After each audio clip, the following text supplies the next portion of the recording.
Seja muito bem-vindo ao programa Brocando no Enem. A partir de hoje, você vai ter a oportunidade de aprender com os melhores professores do nosso estado. Esse programa foi dedicado para você, estudante da escola pública, morador das periferias do nosso estado. Nós preparamos uma grade maravilhosa para não faltar nada para você se preparar para o Enem. Conta aí, professor João, o que é que tem mais nesse programa que eles vão amar? Aqui não faltará nada, teremos matemática, física, português, redação, gramática, educação física.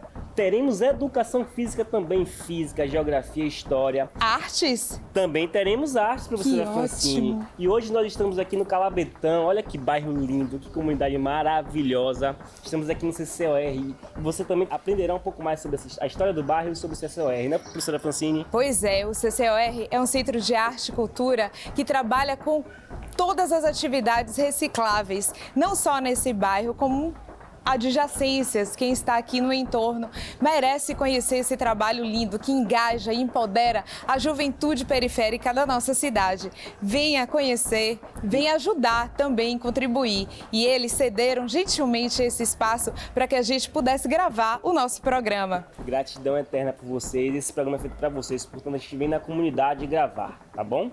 Agora, acompanhe um pouco a história, o começo e principalmente quem são nossos professores do Brocando no Enem.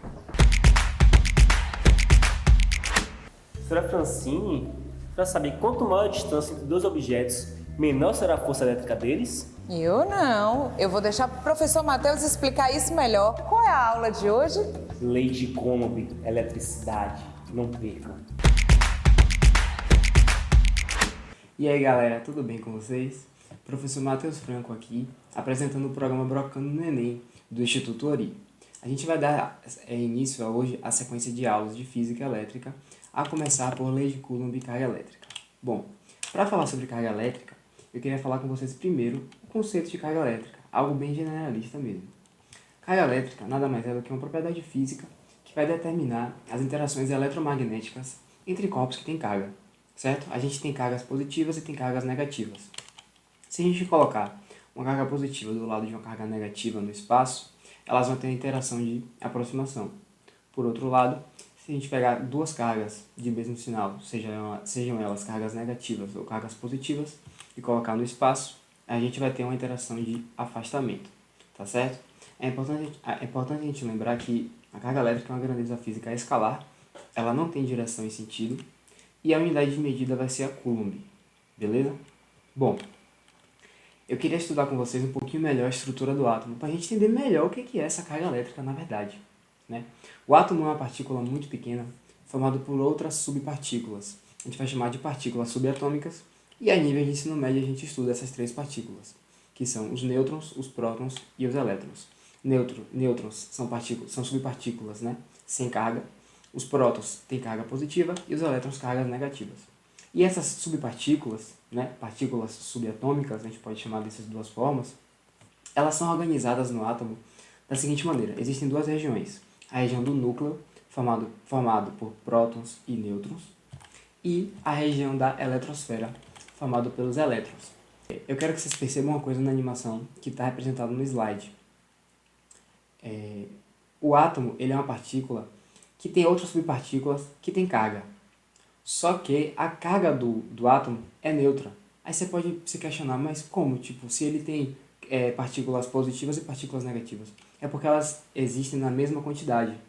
Então, o átomo ele termina se tornando um corpo eletricamente neutro. Na nossa representação, existem 3 prótons e 3 elétrons. Então, a gente entende que todo átomo é eletricamente neutro. Repare na esquematização do átomo. Os elétrons eles estão em uma região muito mais fácil de ser, digamos assim, de se desprender, né, em relação aos prótons. Então, sempre que a gente estiver falando de carga elétrica, a gente está falando de excesso de elétrons ou falta de elétrons. Se tiver excesso de elétrons no átomo, ele vai ser um íon, um ânion, e ele vai ter carga negativa. Se ele tiver falta de elétrons, ele vai ser um cátion e vai ter carga positiva. Isso também vale para um corpo extenso, certo? Se um corpo extenso tem excesso de elétrons, ele tem carga negativa. Se o corpo extenso tem falta de elétrons, ele tem carga positiva. Tranquilo? Bom, Um dos estudos mais importantes também da física elétrica é entender o princípio da quantização da carga. Esse princípio diz o seguinte: existe um número muito pequeno, mas muito pequeno mesmo, que é o valor da carga elétrica de um elétron ou de um próton. Esse número a gente chama de carga elétrica elementar e ele vale 1,6 vezes 10 a menos 19, tá certo? Esse é o menor valor de carga elétrica que pode ser encontrado na natureza. Para a gente anotar aí, ó, é uma carga elétrica elementar e todo valor de carga só pode ser um múltiplo inteiro desse número, tá certo? Para a gente calcular o valor de uma carga elétrica de um corpo, sabendo, né, utilizando esse número, no caso, a gente utiliza a fórmula Q igual a N vezes E, onde Q vai ser a carga do corpo, N vai ser a quantidade de elétrons em excesso ou em falta, certo? Então, se a gente tem elétrons em excesso, como eu tinha dito no slide passado, a gente tem um corpo com carga negativa. Se a gente tem um corpo com elétrons em falta, a gente tem um corpo com carga positiva, tá certo? E se forem elétrons em excesso, você vai colocar o menos na frente. Se for elétrons em falta, você vai colocar o mais na frente. Beleza? Bom, vamos falar agora sobre processos de eletrização. O primeiro processo que eu queria falar com vocês é o processo de eletrização por atrito. Inicialmente, a gente tem dois corpos de materiais diferentes e eletricamente neutros. A gente vai aproximar esses corpos e necessariamente tem que atritar esses corpos. Quando a gente atritar, vai acontecer uma passagem de elétrons de um corpo para o outro, tá certo? Depois que a gente separar esses corpos, eles agora, antes estando eletricamente neutro, agora eles vão estar eletricamente carregados, ou seja, vai acontecer uma eletrização, como o próprio nome já diz. É importante a gente entender que os dois corpos ficarão sempre com cargas opostas. Sempre vai haver passagem de elétrons de um corpo para o outro. Os dois corpos devem ser de materiais diferentes, necessariamente também, tá certo? A passagem de elétrons vai obedecer uma série muito conhecida chamada série triboelétrica. Vou colocar aqui para vocês no slide um pedaço dessa série. Então, o que é que essa série quer dizer? Se a gente atritar, por exemplo, vidro com isopor, o que é que vai acontecer? O vidro vai ficar, após o atrito, com carga positiva e o isopor vai ficar com carga negativa. E é exatamente o que acontece no nosso exemplo. A gente pode ver que o isopor é a esfera e o vidro é o bastão verde. Tranquilo? Só um exemplo, tá, pessoal? Eletrização por contato. Esse é um processo de eletrização um pouco mais fácil de acontecer, mas ele também tem algumas condições, tá certo? Nele, ao menos um dos corpos já deve estar carregado, certo? E os dois corpos devem ser condutores, porque você não vai atritar um corpo no outro. Você só vai encostar e vai haver essa passagem de carga, tá certo? O processo obedecerá ao princípio da conservação das cargas. Esse aqui é outro princípio, para a gente entender que antes da eletrização, a carga do sistema é X, depois da eletrização, a carga do sistema também tem que ser X, tá certo? A gente tem aqui dois corpos, que um está carregado, no caso aqui é o laranja, e o roxo ele está neutro. A gente vai aproximar esses corpos, tá certo? O que é que vai acontecer? Os elétrons em excesso que estão na esfera laranja, eles vão passar para a esfera roxa por contato, certo? Lembrando que as duas esferas são esferas condutoras, porém, elas não necessariamente têm o mesmo material, tranquilo? Nesse nosso exemplo aqui, como as esferas têm o mesmo tamanho, metade da carga que havia na laranja foi passada para a roxa e elas ficaram com cargas iguais. Se a roxa fosse 2 vezes maior que a roxa ficaria com 2 vezes mais carga que a laranja. Então, o que importa na eletrização por contato é o tamanho do objeto, certo? A gente vai estudar em nível de ensino médio só objetos esféricos, para que facilite essa nossa conta, para que facilite o nosso entendimento, tá certo? Bom, e o último processo de eletrização que a gente vai falar é o processo de eletrização por indução. E para isso eu quero que vocês entendam dois conceitos básicos. O que é indução? Indução elétrica é você carregar outro corpo sem necessariamente haver um contato com esse corpo, tá certo? E o que é polarização? Também é importante. A gente vai fazer uma polarização antes de realizar a indução elétrica. Polarização é uma separação de cargas dentro do mesmo corpo, tá certo? Como assim? Por exemplo, a gente tem uma esfera laranja, diferente daquela anterior, porque essa esfera agora é neutra. Perceba que ela tem 3 cargas positivas e 3 cargas negativas. É aquela mesma história do átomo. Ela tem cargas adicionais diferentes, só que elas se anulam, tá certo? Quando a gente polarizar, o que acontece? Por exemplo, as cargas negativas vêm para a esquerda, as cargas positivas vão para a direita. Então a gente diz que o corpo da esquerda, né, o primeiro corpo é um corpo despolarizado e o segundo corpo é um corpo polarizado. A gente precisa desse conhecimento para entender a eletrização por indução. Bom, sabendo disso, a gente vai entender como funciona de fato o processo de eletrização por indução. Primeiro a gente tem dois corpos. Um corpo eletricamente carregado, pode ser positivo ou negativo, no nosso exemplo ele é positivo, e um corpo neutro. A gente vai aproximar esses corpos. Quando a gente aproximar esses corpos, vai acontecer uma polarização do corpo neutro. Repare que as cargas negativas elas vão se aproximar do bastão que tem carga positiva. E as cargas positivas da esfera vão se afastar do bastão, porque são cargas do mesmo sinal. Depois que a gente polarizar o corpo, a gente vai aterrar esse corpo, que é conectar a Terra. Quando a gente conecta a Terra, elétrons que estão presentes na Terra vão fluir para o corpo, deixando a esfera eletricamente negativa. Tranquilo? Antes da gente afastar esses corpos, a gente tem que primeiro desfazer o fio de aterramento. Então a gente vai desfazer o fio. Repare que agora não tem como esses elétrons fugirem, entre aspas, da esfera, certo? Porque ela não está em contato com o bastão. Os elétrons agora pertencem à esfera. Quando você afasta a esfera do bastão, agora sim, eles ficam com cargas opostas. A esfera que antes era neutra, agora passa a ser uma esfera carregada negativamente. Tranquilo? E como a gente pôde perceber, não houve contato nessa indução elétrica. Bom, e agora vamos ver lei de Coulomb. Coulomb foi um cientista que no século XVIII ele tinha uma balança de precisão, digamos assim, um pouco diferente da que a gente conhece hoje. Com essa balança ele conseguia medir a força de interação entre partículas que têm carga. Só que ele queria poder prever essa força, ou seja, ter o valor das cargas, ter a distância entre as cargas e poder dizer quanto valeria essa força sem ter que medir na balança. Tá certo? Para isso, ele utilizou a balança dele para desenvolver uma fórmula. Um dos experimentos que ele fez, a gente vai reproduzir aqui. Bom, tentando buscar então a relação entre força e carga e distância, Coulomb fez a seguinte configuração.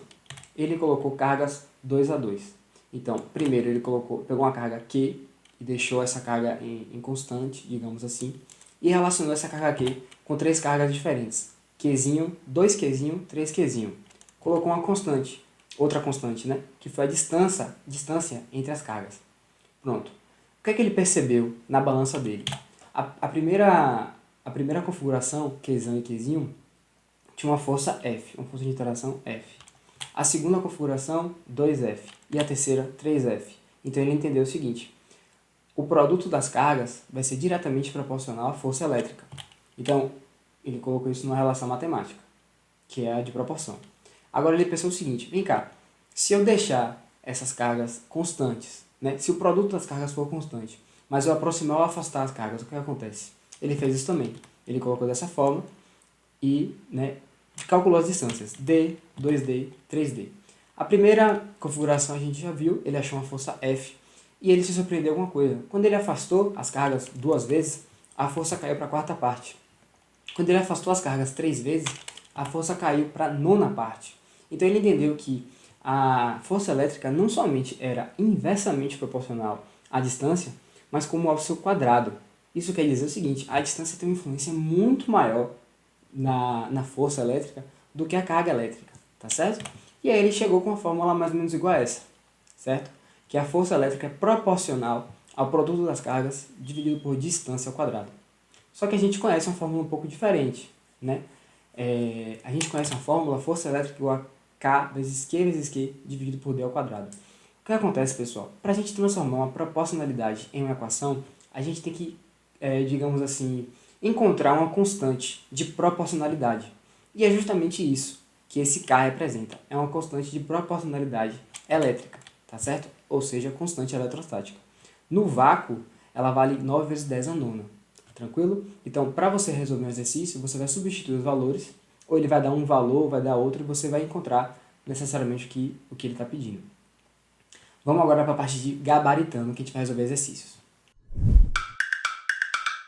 Bom, pessoal, vamos agora fazer exercício, tá certo? Eu vou trazer uma questão aqui que é um assunto que não cai tanto no Enem, mas pode ser que venha a cair no próximo ano, nos próximos anos. Tudo beleza? Essa questão caiu na FUVEST e eu vou ler aqui com vocês. 3 objetos com cargas elétricas idênticas. Opa, carga elétrica idêntica. O que é que a gente já sabe? Que vão ter interações de repulsão. Beleza. Estão alinhados como mostra a figura. A, B, C, tarará. Beleza. O objeto C exerce sobre B uma força igual a 3 vezes 10 elevado a menos 6 newtons. Beleza. A força elétrica resultante dos efeitos de A e C sobre B tem intensidade de. Então, galera, o que é que ele quer? Ele quer força elétrica em B. Basicamente é isso. O que é que a gente tem que fazer, então? A gente tem que olhar para B. Bom, em B, a gente vai ter força resultante igual a força de A em B menos a força de B em C. Substituindo o valor que a questão nos deu, e a gente sabe a fórmula da força de A em B, a gente cai na seguinte equação. E a gente vai tentar resolver.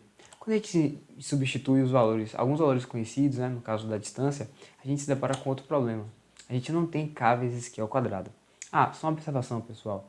O D eu coloquei dessa forma porque tem que ser colocado no sistema internacional, tá certo? Na questão, diz que a distância entre A e B era 1 centímetro. Você tem que passar para metro. 1 centímetro é a mesma coisa que 0,01 metros, ou 10 a menos 2. Eu faço dessa forma para facilitar os cálculos, sugiro que você faça também. Tá certo? Então, como é que você vai fazer para calcular K vezes Q ao quadrado? Sendo que aparentemente não tem dizendo esse valor. Calma. Como é que a gente vai fazer? A gente vai olhar para as informações que a questão nos deu, porque só assim a gente pode resolver a questão. Concordam? Quando a gente olha, o objeto C exerce sobre B uma força igual a 3 vezes 10 a menos 6. A gente não usou na totalidade essa informação, tá certo? A gente vai substituir na fórmula esse valor. Força de 100B igual a K vezes Q, B vezes QC sobre D ao quadrado. Quando a gente substitui os valores, a gente percebe uma coisa. Olha, a gente tem a distância entre C e B, a gente tem a força entre C e B, só que a gente não tem o produto K vezes Q ao quadrado. Ora, mas é justamente o que a gente quer. Se a gente isolar o produto K vezes Q ao quadrado, a gente vê que ele é 27 vezes 10 a menos 10, tá certo? Você vai pegar esse valor e vai jogar direto na equação que você estava precisando. Olha só, quando você desenvolve mais a equação um pouquinho, você vai chegar no valor de 24 vezes 10 a menos 6. Você vai marcar a letra D e vai ser feliz para sempre. Tranquilo? Bom, pessoal, nossa aula acabou. Espero vocês para a próxima aula. A próxima aula vai ser sobre campo elétrico e potencial elétrico. E vem comigo para a gente brocar nesse Enem. Valeu! Agora, vocês vão assistir a aula de Biologia com o professor Ricardinho. Hoje, o tema é genética. Lembra das aulas de genética, professor João? Gente, que é isso? Lembrar de DNA, cromossomo, genótipo, fenótipo. É melhor deixar com o professor, viu, professora Francine? Então aproveita que essa é a sua chance de voltar a lembrar, aprender novamente e a sua também que está em casa. Aproveita a aula do professor Ricardinho. Fala, moçada, Ricardinho Bio aqui na área, tudo bem com vocês? Minha galera, um prazer enorme estar participando desse grande projeto que é o Brocando Enem e gostaria de poder dar a minha contribuição. Então, eu serei o professor que vai trabalhar com vocês as diferentes aulas dentro de genética, tá certo? Então, eu vou ficar com a genética, sou Ricardinho Bio e não esqueça de me seguir nas redes sociais, Ricardinho Bio, tudo minúsculo e junto, lá no Instagram, e Ricardinho, espaço Bio, no YouTube. Lembrando que as iniciais são maiúsculas, do Ricardinho e do Bio. Minha galera, nesse sentido, a gente vai começar então falando dos conceitos básicos em genética. Então, galera, todo mundo sentado, caderno aberto, pega ali o material para anotação que o bicho vai pegar. Simbora, vamos nessa. Galerinha, agora é o momento da gente começar a genética com os conceitos básicos. Então, essa é uma aula muito importante e pré-requisito para as aulas futuras. E nesse sentido de iniciar, a gente vai começar falando de um conceito que dá nome ao objeto de conhecimento. Então, se o nome é genética, genética vem de onde? Vem de gene. E o que seria, galera, o gene dentro da biologia? Gene nada mais é do que um pedaço de DNA que contém uma informação genética. E, galera, informação genética é uma informação baseada em sequências de bases nitrogenadas que é armazenada no nosso DNA. Então, se eu pegar uma pequena informação ali que tem no DNA e ela é responsável pela manifestação de uma característica, isso é um gene. Recentemente, a gente meio que atualizou as definições de gene e para ser gene, basta que esse segmento de DNA consiga produzir uma molécula de RNA complementar, já que a gente conseguiu perceber que existem genes que não necessariamente formam proteínas. Então a gente vai definir gene como um pedacinho do DNA que tem informação para construir uma molécula complementar de RNA. Galerinha, Tá aqui, ó, a representação.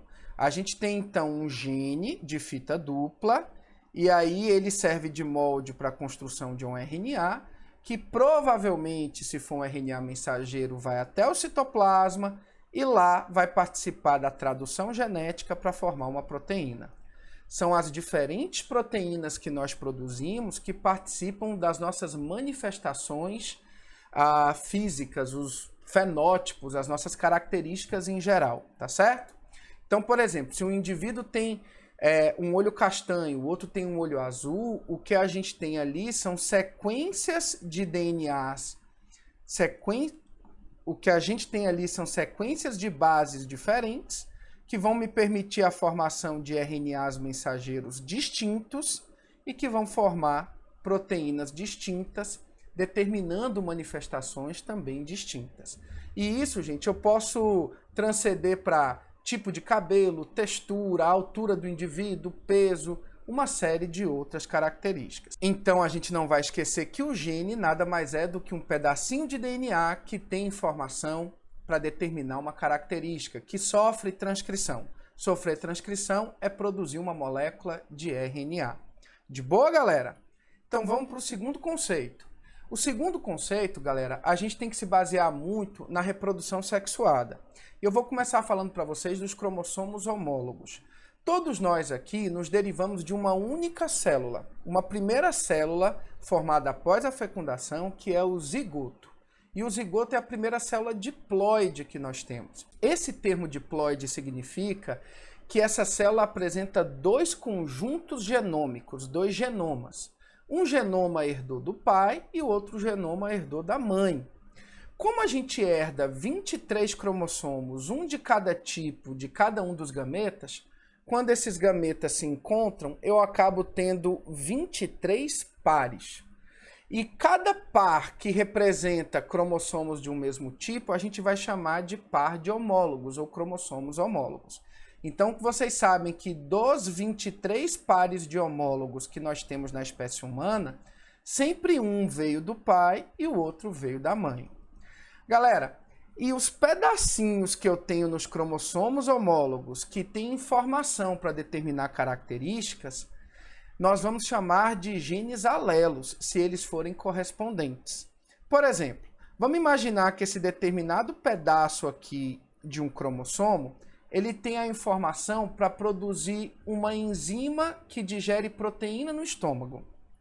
Você herda uma cópia desse gene do seu pai e você herda também uma cópia desse segmento da sua mãe. Só que como nós sofremos mutações desde os primórdios da vida, as mutações podem alterar sequências de bases desse gene e pode inclusive criar novos genes que determinam características um pouquinho diferentes. Foi aí, galera, que a gente teve então o surgimento de olhos com diferentes pigmentações, diferentes lóbulos da orelha. Ó, aqui é um lóbulozinho da orelha minha que é o lóbulo solto, provavelmente a expressão de um gene dominante. Mas vamos imaginar que por mutação, alguns indivíduos nasceram com o lóbulozinho preso. E o lóbulo preso já é a expressão de um gene um pouquinho diferente. Então, galera, a gente não vai esquecer que o nome genes alelos indica genes que são correspondentes, ó, eles estão numa mesma posição em cromossomos homólogos. Em biologia, a gente chama essa posição de locus. Então, o termo locus indica a posição. Genes alelos são os genes correspondentes em cromossomos homólogos. Galerinha, os genes alelos sempre determinam o mesmo caráter. E cuidado para não confundir caráter com manifestação observável. Caráter pode ser a textura do pelo. Agora, se o pelo for liso, se o pelo for crespo, se o pelo for ondulado, são diferentes manifestações dentro daquele caráter. Então, pares de genes alelos sempre vão determinar os mesmos caráteres, mas podem indicar manifestações diferentes. E aí vocês vão entender agora na frente, tá certo? Ó, esses alelos dentro de um par, eles podem ser classificados como dominantes ou recessivos. O gene dominante é aquele que se expressa independente da sua força gênica. Como você tem um par de homólogos, um cromossomo você recebeu do seu pai e o outro da sua mãe, você vai receber 2 alelos para aquele caráter, um do pai e outro da mãe. Se você receber o mesmo alelo do pai e da mãe, por exemplo, o gene azão, você é classificado para aquele caráter como homozigoto dominante. O prefixo homo indica igual, similaridade, e se você recebeu 2 alelos iguais e eles são dominantes, você é classificado como homozigoto dominante. Da mesma forma que se você recebeu do seu pai e da sua mãe cópias do alelo recessivo, que é representado pela letra minúscula, você será classificado como homozigoto recessivo. Nesse caso, você vai expressar o caráter recessivo. No caso do homozigoto dominante, ele expressava o caráter dominante. Agora, o bicho pega quando a gente analisa indivíduos que receberam um tipo de alelo de cada um dos genitores. Então, para esse caráter, vamos imaginar que o indivíduo recebeu um azão do pai e um azinho da mãe. E aí, esse indivíduo que tem alelos diferentes, ele vai manifestar o caráter do pai ou da mãe? A manifestação desse caráter vai vir oriundo do gene dominante ou do gene recessivo? E é aí, galera, que a gente vai inicialmente conceituar dominância completa. Então, a gente não vai esquecer que o gene dominante, nos casos de dominância completa, ele sempre domina o alelo recessivo. Então, se o indivíduo tiver uma cópia do gene dominante e de um gene recessivo, qual será o gene que vai predominar? O gene dominante. Então, os indivíduos heterozigotos sempre apresentam o fenótipo, a manifestação, a característica do gene dominante, ok? Isso, gente, é nos casos clássicos, tradicionais, porque existem exceções para essa regra. Mas, enfim, então vocês podem perceber que quando indivíduos apresentam alelos distintos, ele não é chamado de homozigoto. Aí, se ele tem alelos diferentes, eu vou usar na biologia o prefixo hétero. Hétero vem de diferente. Então, ele é heterozigoto porque ele apresenta alelos diferentes para aquele caráter. Um azão e um azinho. Nos casos de dominância completa, os heterozigotos sempre vão apresentar a característica do gene dominante. Então, se eu falar de característica aqui, eu vou ter uma característica dominante que é manifestada pelos indivíduos que têm genótipos azão-azão ou azão-azinho. E uma característica recessiva que se manifesta nos indivíduos com genótipo azinho-azinho. Então, vamos pensar nessa situação aqui, né, galera? Essa situação em que o indivíduo de dominância completa, o azão domina totalmente o azinho. E se eu imaginar em cor do pelo como uma herança qualitativa, em se você expressar o alelo dominante, o pelo for preto, e expressar o alelo recessivo, o pelo for branco, e só existir essas duas opções, eu estou conjecturando aqui, estou imaginando essa situação. Se o indivíduo tiver apenas alelo azão, é óbvio que o pelo é preto. Se ele tiver apenas alelo azinho, também é óbvio para mim que o pelo é branco, porque cada um desses genes manifesta esse caráter. Agora, galera, imagine se ele tiver um alelo de cada. Aí o pelo vai ser preto, porque o azão domina o azinho. Uma outra conceituação importante é a do gene recessivo. O gene recessivo é aquele que só se expressa quando não tem o gene dominante, ou em dose dupla. Então, quando é que eu não tenho o gene dominante? Quando eu herdo os 2 alelos recessivos de meus pais. Nesse caso, eu vou expressar a característica do gene recessivo. Se eu herdar um dominante e um recessivo, aí sempre vou manifestar a característica do dominante. E isso para os casos tradicionais, que a gente chama de dominância completa ou dominância absoluta. Beleza? Homozigoto. Homozigoto é aquele indivíduo, e a gente já viu isso, que apresenta alelos iguais. O heterozigoto tem alelos diferentes. Então, aqui para vocês anotarem o que a gente já tinha comentado no slide anterior. Os homozigotos podem ser dominantes ou recessivos, Mas os heterozigotos sempre são apenas heterozigotos.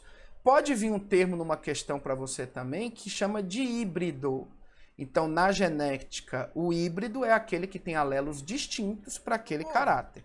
Agora, eu queria trabalhar com vocês os conceitos de genótipo e fenótipo. Para a gente representar os genes que são herdados dos nossos pais, a gente usa letras.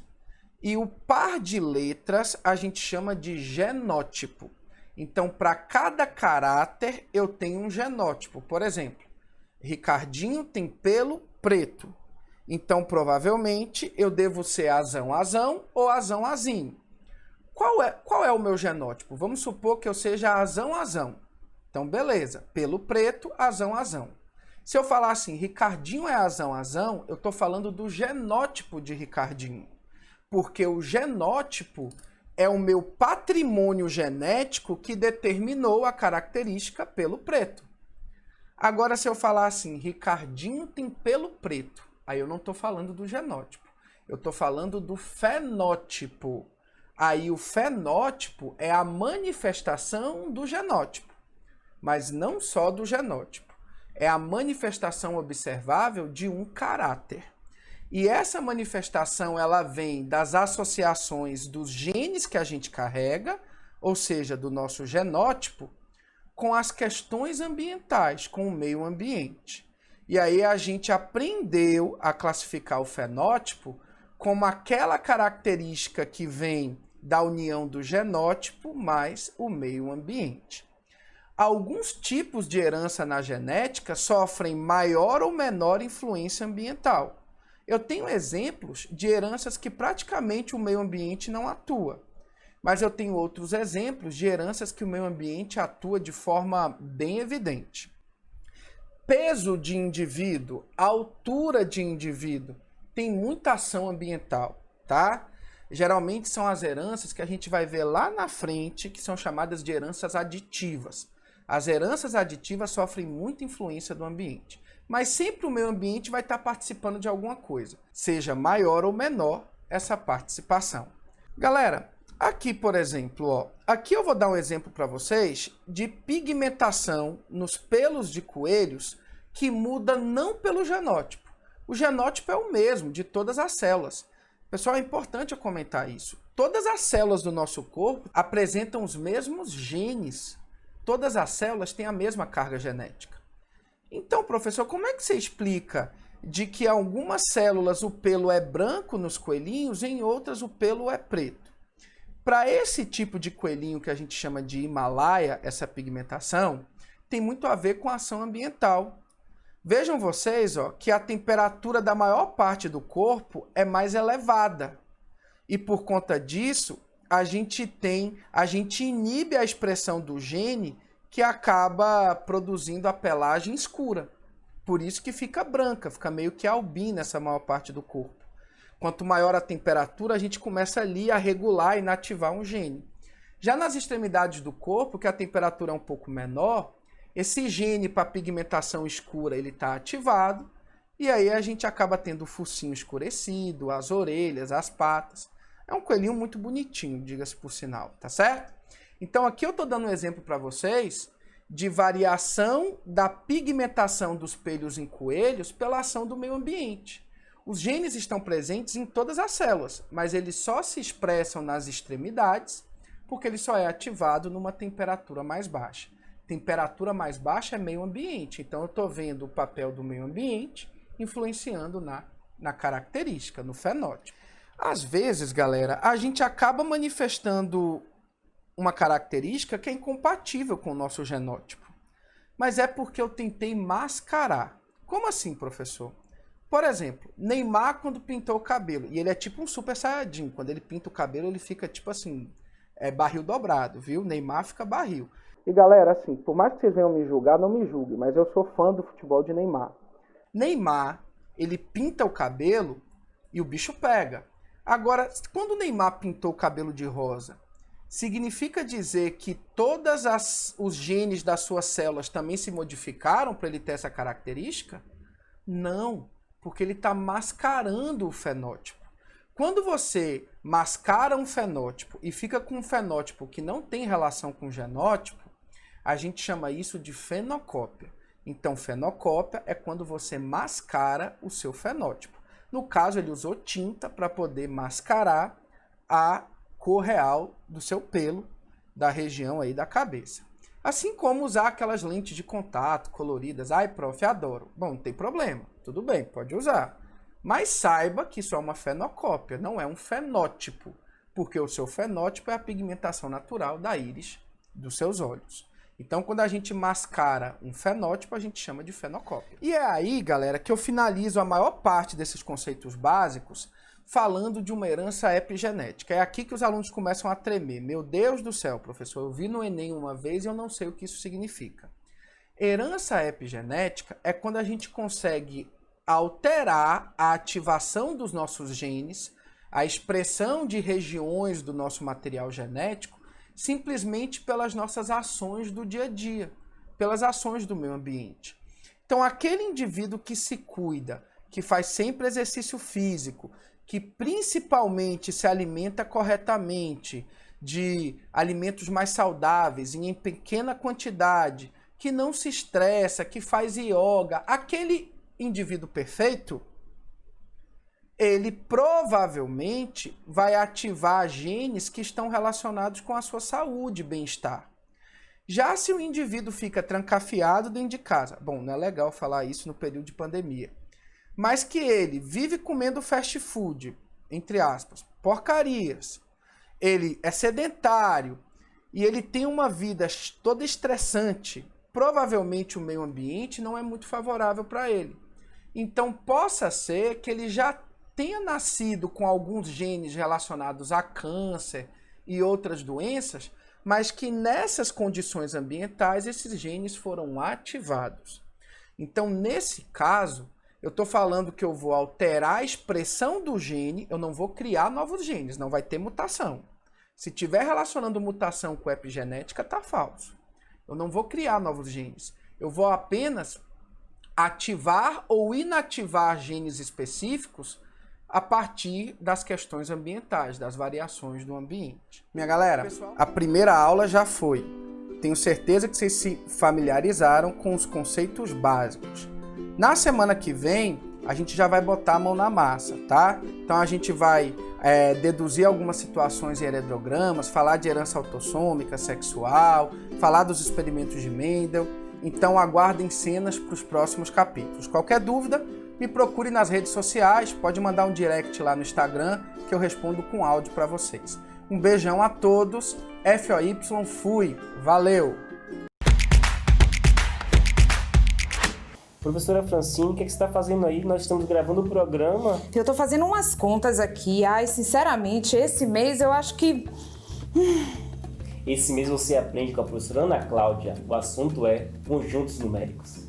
Então, pega aí essa dica que eu vou pegar também, hein? Tudo bem? Eu me chamo professora Ana Cláudia Sokolowski. Estou aqui para te ajudar com os conhecimentos numéricos para o Enem. Hoje, nós vamos começar estudando os conjuntos numéricos. Vamos lá?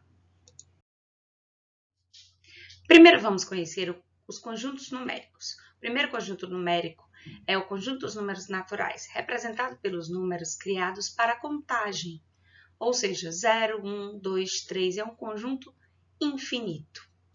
Depois, o conjunto dos números inteiros, representado pela letra Z, e são os números naturais e os seus opostos, ou seja, os seus negativos.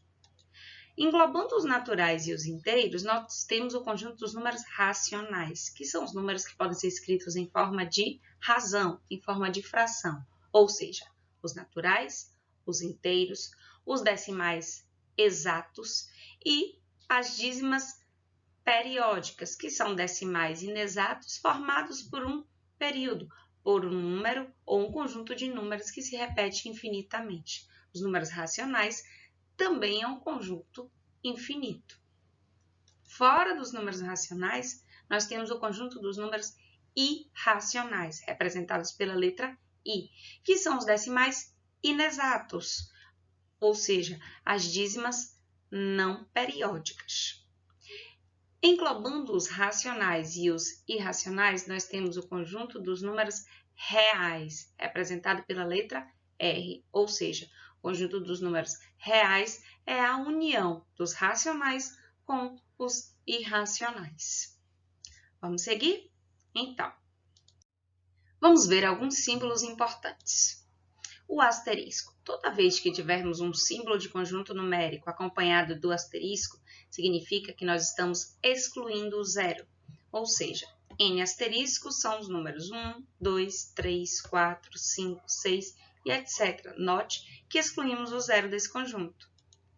Toda vez que os símbolos de conjunto numérico estiverem acompanhados do mais, significa que nós queremos os números não negativos, ou seja, os positivos e o zero.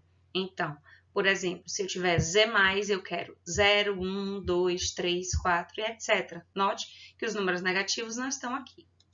Agora, se os símbolos numéricos estiverem acompanhados do menos, do negativo, significa que nós queremos os números não positivos, ou seja, nós queremos os negativos e o zero, os não positivos. Agora, se os símbolos de conjunto numérico estiverem acompanhados do mais e do asterisco, nós queremos os não negativos, mas nós excluiremos o zero, ou seja, nós queremos somente os números positivos. E se eles estiverem, por sua vez, acompanhados do negativo e do asterisco, nós queremos os não positivos e excluiremos o zero. Logo, nós queremos os negativos. Joia? Lindo? Então, vamos continuar. Vamos ver algumas relações que são super importantes para o estudo de conjunto numérico, como a relação do pertence e do não pertence. O que isso quer dizer? Um elemento pertence ou não a um conjunto, ou seja, ele faz parte ou não de um conjunto. Por exemplo, o -2, ele pertence aos números inteiros. Agora, o -2 não pertence aos números naturais. Joia? E esse símbolo? Aqui nós estamos falando do está contido ou não está contido. É muito parecido com pertence. A diferença é que o pertence nós usamos de elemento para conjunto. E o está contido ou não está contido de conjunto para conjunto. Como assim? Um conjunto está contido no outro. Ele está dentro do outro. Então, por exemplo, os números naturais estão contidos nos números inteiros. Agora, os números irracionais não estão contidos nos racionais. E quando esse símbolo estiver ao contrário? Aqui nós estamos falando de contém ou não contém. De novo, de conjunto para conjunto. Um conjunto está contido no outro e um conjunto contém o outro. Ou seja, está dentro ou não. Como assim? Observe, Z não contém os racionais e os inteiros contêm os naturais. Então, se os naturais estão contidos nos inteiros, os inteiros contêm os naturais. Joia? Esses símbolos são importantes para a gente entender o que as questões estão querendo nos dizer. Certo? Então, vamos continuar. Então, vamos ver essa questão do Enem de 2015, referente às operações com conjuntos numéricos. No contexto da matemática recreativa, utilizando diversos materiais didáticos para motivar os seus alunos, uma professora organizou um jogo do tipo de baralho modificado. No início do jogo, vira-se uma carta do baralho na mesa e cada jogador recebe em mãos 9 cartas. Deseja-se formar pares de cartas, sendo a primeira carta da mesa e a segunda uma carta na mão do jogador, que tem um valor equivalente àquele descrito na carta da mesa. O objetivo do jogo é verificar qual jogador consegue o maior número de pares. Iniciando o jogo, a carta virada na mesa e as cartas da mão de um jogador são como no esquema. Segundo as regras do jogo, quantas cartas na mão desse jogador podem formar um par com as cartas da mesa? Então, vamos ver. A carta da mesa é 6/8. Observe que se nós dividirmos 6/8, numerador e denominador, por 2, nós a transformamos numa fração equivalente, 3/4. 3/4 é uma das das cartas que estão na mesa do jogador. Agora, 3/4, se nós transformarmos esse número em número decimal, ou seja, dividirmos o 3 pelo 4, o que nós teremos?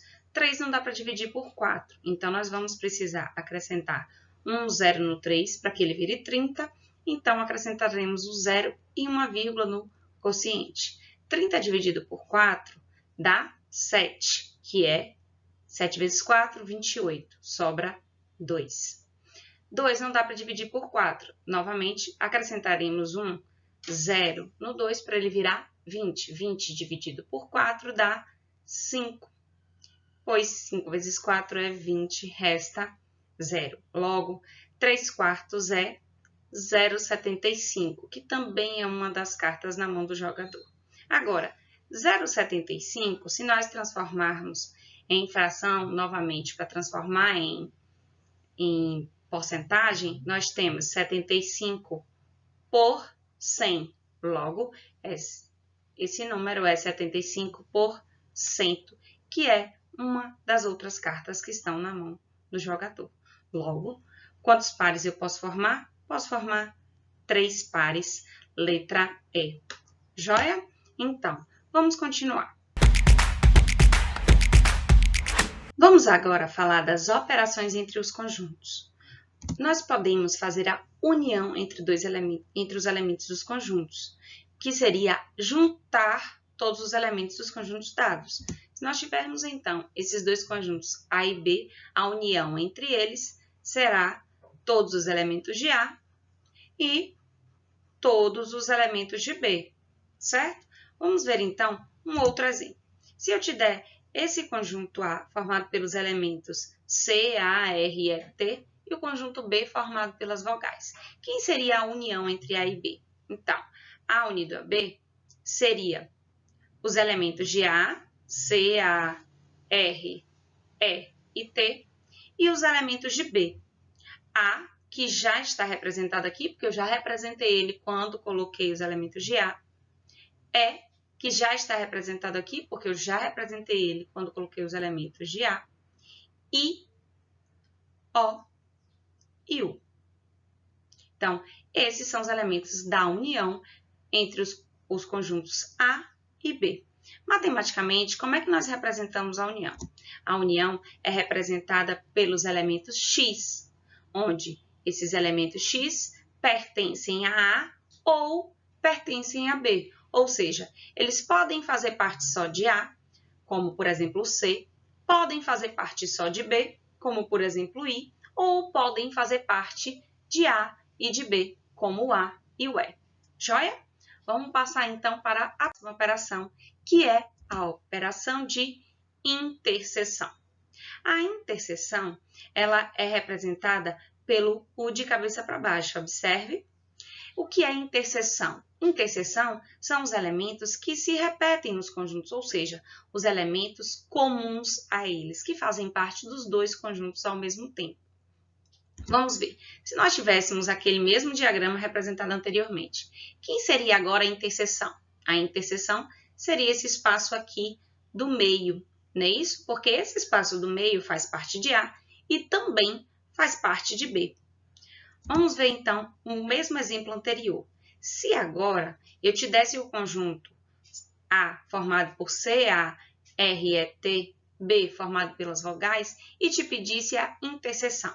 A interseção, nesse caso, são os elementos que fazem parte de A e de B ao mesmo tempo. Seriam a letra A e a letra E.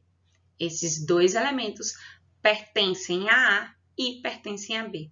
Matematicamente, como é que eu representaria a interseção? A interseção eu represento pelos elementos X, onde X pertence a A e X pertence a B, ou seja, pertence aos dois ao mesmo tempo. Agora, temos uma observação importante. Quando eu te perguntar o número de elementos da união entre dois conjuntos, ao invés de tentar montar, nós podemos calcular usando os números de elementos. Como assim? Bom, para achar o número de elementos da união entre dois conjuntos, nós podemos fazer o número de elementos de A mais o número de elementos de B menos o número de elementos de A interseção com B. Como assim? Vamos ver. Se eu te pedisse o número de elementos da união de A com B nesse exemplo daqui. Bom, quem seria ele? Vamos ver. Quantos elementos tem A? 5. Quantos elementos tem B? Também 5. Seriam 10 elementos, não é isso? Só que, observe, o A e o E eu contei quando eu contei os elementos do conjunto A e quando eu contei os elementos do conjunto B. Ou seja, eu contei eles 2 vezes. E a gente viu anteriormente que na união eles só são contados uma vez. A gente não repete eles, já que eles já foram contados. Então, eu preciso tirar esses 2 elementos uma vez, porque eles foram contados já. Ou seja, eu vou tirar a interseção, o número de elementos da interseção. Quantos elementos são? 2. Então, 10 menos 2, 8. Que foi exatamente o número de elementos que achamos anteriormente.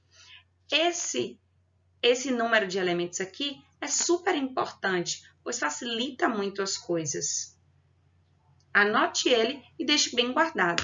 Joia? Vamos continuar então com as operações entre conjuntos. Vamos falar agora da diferença. A diferença entre 2 conjuntos A e B é formada pelos elementos que pertencem a A e não pertencem a B. Como assim? Exatamente qual é a diferença entre esses conjuntos. Por exemplo, se nós tivermos esses 2 conjuntos A e B, observe que a diferença entre eles, o que tem em A e não tem em B, porque essa parte do meio, ela tem em B também. Então, só esse pedaço aqui de fora, ou seja, é A menos A interseção entre A e B. A diferença entre A e B vai ser A menos a interseção entre eles dois, ou seja, o que tem em A e não faz parte de B.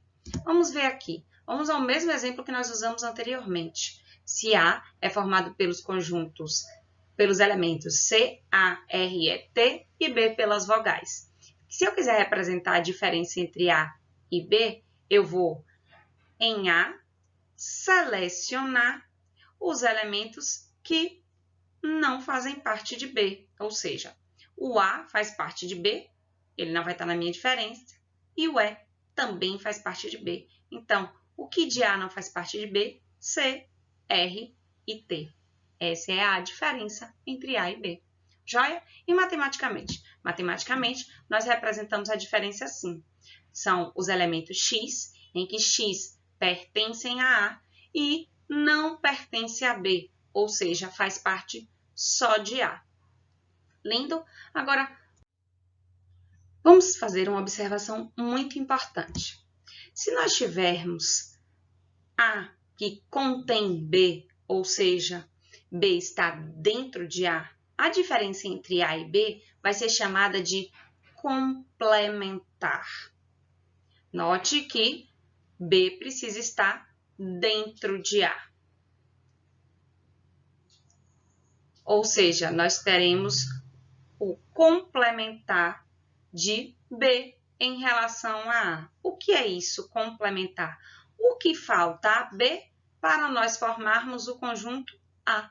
Então, por exemplo, se eu te der essa imagem aqui, qual é o complementar de B em relação a A? O que falta a A, o conjunto B, para chegar no conjunto A? Exatamente esse espaço aqui de fora. É o que A tem e B não tem. É a diferença. Mas quando eu te peço complementar, porque eu estou lhe perguntando o que falta a B para chegar em A. Então, vamos ver aqui. Se nós tivermos esses 2 conjuntos, A formado pelas letras A, B, C, D, E, F e G, e B formado pelas letras A, B, C, D. Note que B está dentro de A, ou seja, B está contido em A ou A contém B. Não é isso? Bom, como é que eu vou representar o complementar de B? Ou seja, o complementar de B em relação a A. O que falta a B para chegarmos em A? Então, complementar de B em relação a A vão ser os números que não têm B. A tem B, B tem B, C tem B, D tem B. Então, quais são os números? E, F e G. Joia? Note que a gente fez A menos B, a diferença entre A e B. O que identifica que eu estou falando de um complementar? Quando um conjunto está dentro do outro. Então, o complementar é a diferença entre dois conjuntos quando um está dentro do outro. Lindo? Vamos continuar então. Note matematicamente como representamos o complementar, que é um elemento x, em que x pertence a A, mas não pertence a B, assim como na diferença. Vamos agora resolver essa questão do Enem. No dia 17 de maio, próximo passado, houve uma campanha de doação de sangue em uma universidade. Sabemos que o sangue das pessoas pode ser classificado de 4 tipos quanto a antígenos. Uma pesquisa feita com um grupo de 100 alunos da universidade constatou que 42 deles têm o antígeno A, 36 o antígeno B e 12 o antígeno AB, ou seja, interseção. Sendo assim, podemos afirmar que o número de alunos cujo sangue tem o antígeno O, note que O não tem nada a ver com o A nem com o B, ou seja, está fora deles. Então, se nós selecionarmos dois conjuntos, um A e um conjunto B, nós sabemos que 12 pessoas estão na interseção. Então, 12 pessoas estão aqui, fazem parte de A e de B. Se 42 pessoas têm o antígeno A, dentro dessas pessoas que têm o antígeno A, estão as pessoas que também têm o antígeno B, concorda? A interseção. Então, quem está aqui que tem somente A? São 42 menos 12 pessoas, ou seja, quem tem somente o antígeno A são 30 pessoas.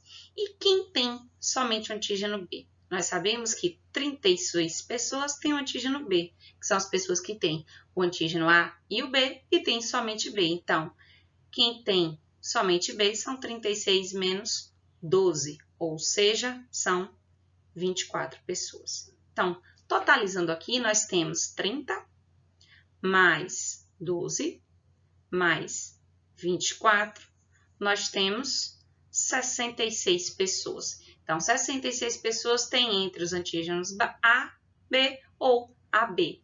O que sobra são as pessoas que têm o antígeno O, concordam? Então, quem tem o antígeno O são 100 pessoas, que é o total, menos as 66 pessoas, ou seja, 34 alunos, que é a nossa resposta, letra C. Confere? Joia? Vamos ver, então, um outro exemplo. Vamos resolver, então, essa questão do Enem de 2004. Um fabricante de cosméticos decide produzir 3 diferentes catálogos de seus produtos, visando a públicos distintos. Como alguns produtos estarão presentes em mais de um catálogo e ocupam a página inteira, ele resolve fazer uma contagem para diminuir os gastos com originais de impressão. Os catálogos C1, C2 e C3 terão, respectivamente, 50, 45 e 40 páginas. Comparando os projetos de cada catálogo, ele verifica que C1 e C2 terão 10 páginas em comum. C1 e C3 terão 6 páginas em comum. C2 e C3 terão 5 páginas em comum, das quais também 4 estarão em C1. Efetuando os cálculos correspondentes, o fabricante conclui que para a montagem dos 3 catálogos necessitará de um total de originais de impressão igual a... Vamos então usar os diagramas para resolver essa questão, porque assim facilitarão os nossos cálculos. Bom, nós temos então os 3 conjuntos C1, C2 e C3. Nós sabemos, como a questão disse, que 4 elementos vão estar em C1, C2 e C3, ou seja, na interseção tripla. E ele me disse que C2 e C3 vão ter 5 páginas em comum, mas eu já contei 4 páginas da interseção tripla. Logo, em C2 e C3 colocaremos só uma página. Sabemos que C1 e C3 vão ter 6 páginas em comum. Como nós já contamos 4, nós vamos colocar 2 páginas em C1 e C3. C1 e C2 têm 10 páginas em comum. Como nós já contamos 4, vamos colocar 6 páginas, que é 10 menos 4. Então, C1, sabemos que tem um total de 50 páginas, mas dessas 50, nós já contamos 6, 4, 2, ou seja, contamos 12 páginas. Então, só com a página do catálogo C1, nós temos 38. C2, sabemos que tem 45 páginas, mas nós já contamos 6, mais 4, mais 1, 11 páginas. Então, só com C2 nós temos 34 páginas. C3, nós sabemos que tem 40 páginas, mas nós já contamos 2, 4, 6, 7 páginas, ou seja, só com C3 nós temos 33 páginas. O total de originais de impressão vai ser a soma desses números, que são, então, 38, mais 6, mais 4, mais 2, mais 1, mais 34, mais 33, totalizando 118 originais de impressão, letra C. Joia? Espero que tenha ajudado vocês. Na próxima aula, nós vamos falar das regras de divisibilidade, da fatoração no MMC e do MEDC. Até lá, bons estudos! Estamos chegando ao fim da aula 1 do programa Brocando no Enem. Esse programa que foi especialmente criado para você que está aí. Sem conteúdo você não vai ficar para sua prova no Enem. E tem mais algumas coisas para eles também, né? Se você ficou com alguma dúvida, fique tranquilo. Nossos professores estarão disponíveis para vocês. Basta entrar nas nossas redes sociais e deixar a sua dúvida que será respondida. Então, nos encontramos já já na próxima aula do Brocando no Enem. Um beijo e até lá!